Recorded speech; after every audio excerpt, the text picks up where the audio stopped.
தித்திக்கும் தமிழ் கவிதை கழகத்தின் காலை வணக்கம் உங்கள் அனைவருக்கும். உறவுகளே, மீண்டும் மீண்டும் அழகு தமிழ் கவிதை கழகம் ஒரு பதிவை நோக்கி பயணம் செய்கின்றது என்றால் அது யாவருக்குள்ளும் மனம் ஒரு நிலைக்குள் இருக்கும் வண்ணம் செய்துவிட சிறிதேனும் உதவிவிட வேண்டும் என்பதற்காக என் உறவுகளே, 1000 நினைவுகளை சுமந்து ஒரு உள்ளம் ஆனந்தம் கொள்ளும். எதிர்பார்த்தது நிகழலாம், எதிர்பார்க்காததும் நிகழலாம்.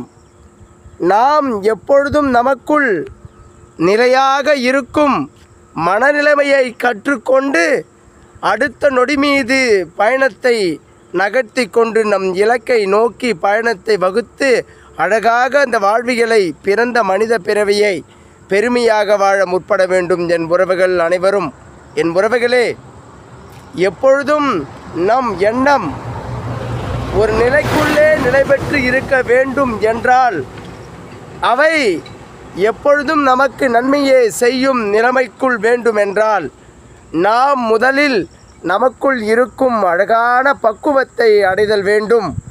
இந்த இளநாற்றை போல் நேற்று நான் இங்கு இதுபோல் சேற்றாய் கிடந்தேன்.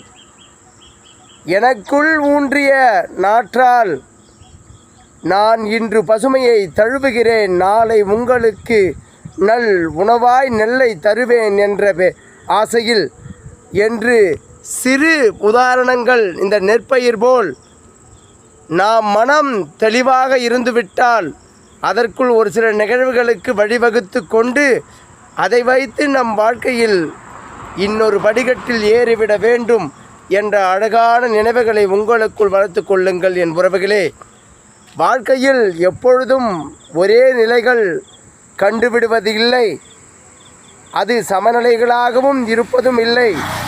ஏற்றங்கள் தாற்றங்கள் எப்பொழுதும் இருந்து வண்ணம் இருந்து கொண்டுதான் இருக்கும். வாழ்வியல் என்பது யாவருக்கும் வாழதான் இயற்கை கொடுத்தது.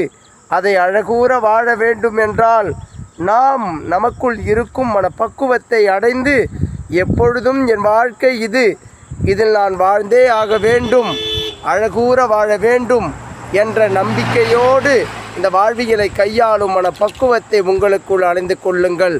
இந்த அழகான இயற்கை காட்சி போல் நம் மனதை தெளிவாக வைத்து அடுத்த நாள் மீது நம் பயணத்தை வழிநடத்த நமக்குள் சரியான பாதைகளை வகுத்து அழகூற இந்த வாழ்வியலை கையாளுவோம். என் உறவுகளே, வாழ்க்கை மிக அழகானது.